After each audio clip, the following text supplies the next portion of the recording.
Disorganized attachment does not form the way most people imagine. It does not require an absent parent or an abusive home or obvious neglect. It does not announce itself in dramatic events or visible crises. It forms quietly, in loving families, through ordinary parenting moments that feel completely reasonable from the inside and carry consequences that are invisible until they show up years later in how the child relates to the people they love most. The research on disorganized attachment is unambiguous about this. The children who develop it are not primarily children who were unloved. They are children who experienced a specific and deeply confusing dynamic. The person who was supposed to be their source of safety became, in certain moments, a source of fear or alarm.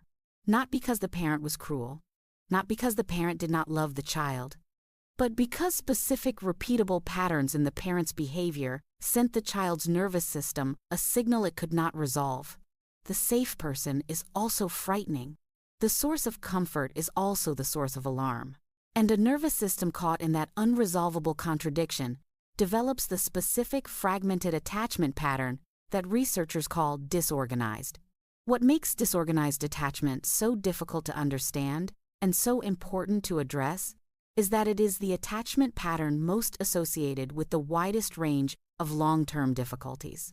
Children with disorganized attachment are at significantly higher risk for anxiety, depression, dissociation, difficulties with emotional regulation, troubled relationships in adulthood, and the unconscious repetition of the very patterns that created their attachment disorganization in the first place.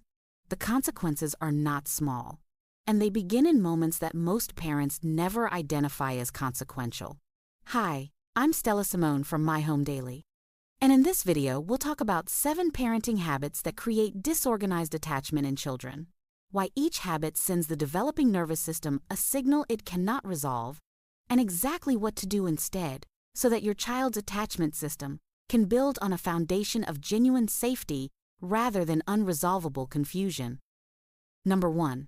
Being the source of fear and comfort simultaneously. This is the central mechanism through which disorganized attachment forms, and it is far more common than most parents realize, because being a source of fear does not require violence or cruelty. It requires only that the parent's behavior be frightening enough in certain moments to activate the child's alarm system, and that this frightening behavior comes from the same person the child is wired to run toward for safety.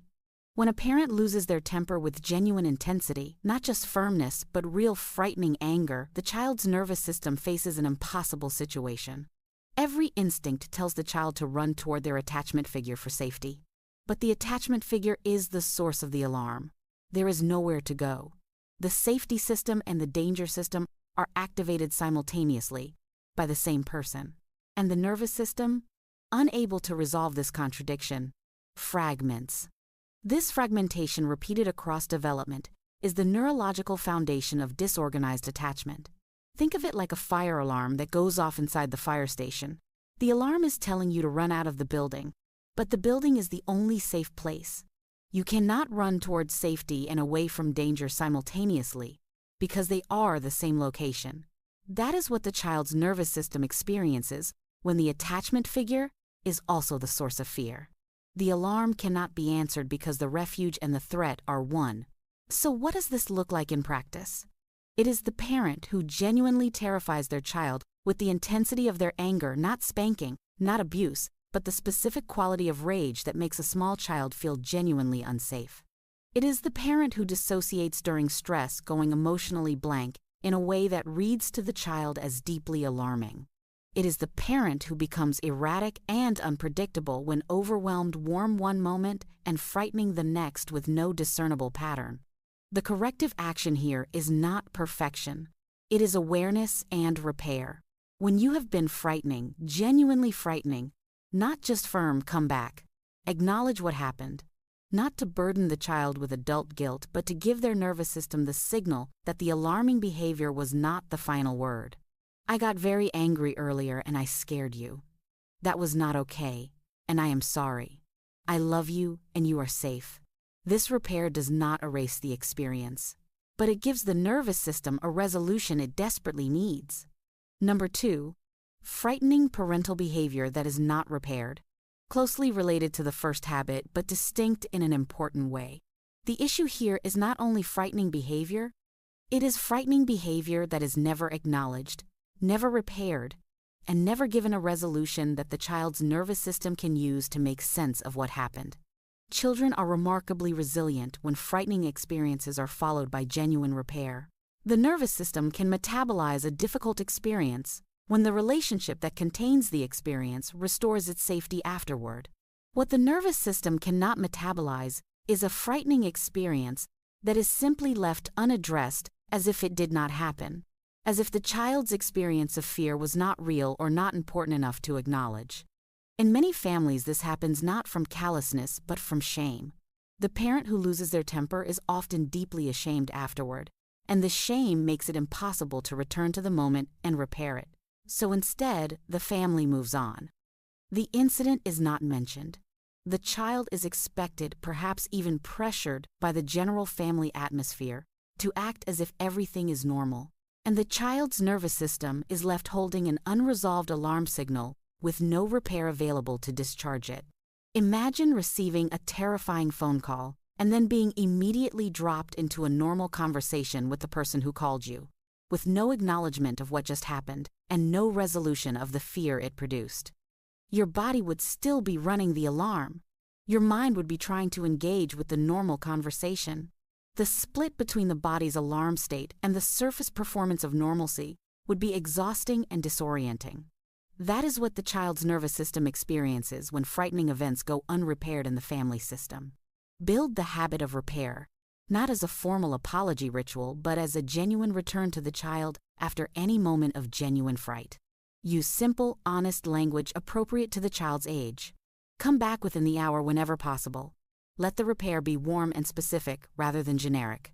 And then follow the repair with a return to normal warmth, not an extended processing of what happened, just the restoration of safety and connection that the nervous system needs to discharge the unresolved alarm. Number 3. Emotional unavailability disguised as presence. This is perhaps the most invisible of all the habits that contribute to disorganized attachment, because it looks, from a distance, like engaged parenting. The parent is there, they are in the room, they are technically present, but their emotional availability is inconsistent in a specific and disorienting way. Present when the child is calm and pleasant, withdrawn or uncomfortable when the child is distressed or needy. What the child's nervous system learns from this pattern is deeply confusing. My parent is safe when I am okay. My parent becomes unavailable when I most need them, which means the moments of greatest need, the moments when the attachment system is most activated, and the child most needs the security of a responsive caregiver, are precisely the moments when that security becomes least available. This creates a specific and tormenting bind. The child needs comfort. Seeking comfort activates the parent's withdrawal. The withdrawal increases the child's distress. The increased distress further activates the parent's withdrawal. The child is stuck in an escalating cycle of need that the very act of expressing makes worse. It is a lot like being thirsty in a room where every time you reach for the glass of water it moves slightly further away. The thirst intensifies. The reaching intensifies. The glass keeps moving. You cannot stop reaching because the thirst is real, but the reaching itself seems to make satisfaction less available. The nervous system learns a devastating lesson: needing is dangerous. Expressing need drives away the thing you need. So please, make a deliberate commitment to becoming more emotionally available, specifically when your child is distressed, rather than less. This is where the secure attachment pattern is most powerfully built and where the disorganized pattern is most powerfully prevented. Your child's distress is not a demand on you to perform comfort. It is an invitation to be present in the moment when your presence matters most. Move toward the distress. Stay in it with them. Let your regulated presence be the answer to the alarm their nervous system is running. Number 4. Dissociation or emotional absence during caregiving. Dissociation is more common among parents than most people realize, and its impact on a child's attachment development is profound and largely invisible. When a parent dissociates during caregiving, going emotionally absent, glassy-eyed, physically present but psychologically unreachable, the child's nervous system registers this as deeply alarming. Not because the parent has done anything overtly harmful, but because a caregiver who is present but unreachable reads to the developing nervous system as something has gone very wrong with this person who is supposed to keep me safe. This is particularly relevant for parents who experience their own childhood trauma or attachment disruption. Dissociation is often an adaptive response to one's own unresolved trauma, the nervous system's way of managing overwhelming experience by temporarily disconnecting from it. But when this adaptive response is triggered during caregiving, the child experiences their primary attachment figure as suddenly and inexplicably absent while physically present.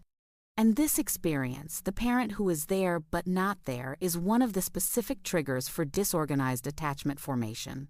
The child cannot make sense of this experience. The parent has not left, but the parent has somehow gone. The face that is supposed to communicate safety is blank or absent. The eyes that are supposed to respond to the child's bids are not tracking. The alarm system activates because something is wrong, but there is nothing visible to run from and nowhere to run to. The nervous system fragments in the face of this unresolvable experience. If you recognize dissociation as part of your own experience, if you know that you sometimes check out during caregiving, go blank during your child's distress, or become psychologically absent in moments that require your presence, this is not a character flaw. It is a survival pattern that served you once and is now costing your child something important. Therapy with a trauma-informed practitioner is the most effective path to addressing this pattern.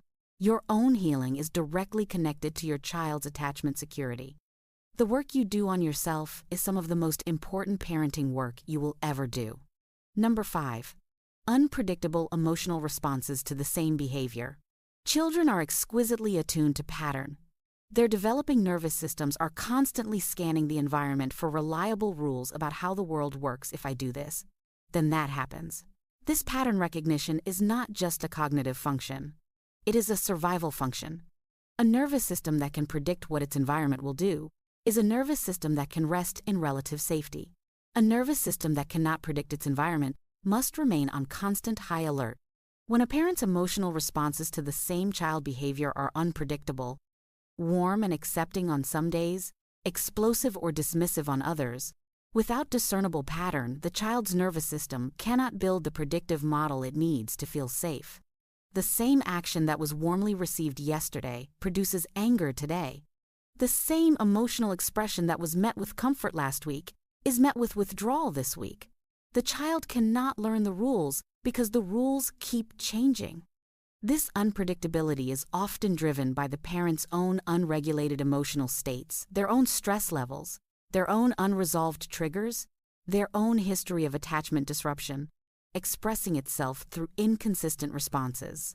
The parent is not intentionally inconsistent. They are simply responding from their own dysregulated nervous system rather than from a steady regulated baseline. But the child, who cannot see the parent's internal state, experiences only the bewildering inconsistency of the responses they receive. The path forward here is not emotional consistency in the sense of always feeling the same way. It is regulatory consistency building, enough self-awareness and self-regulation capacity that your responses to your child emerge from a relatively stable baseline rather than from whatever your nervous system happens to be doing in that moment. This is slow and genuine work.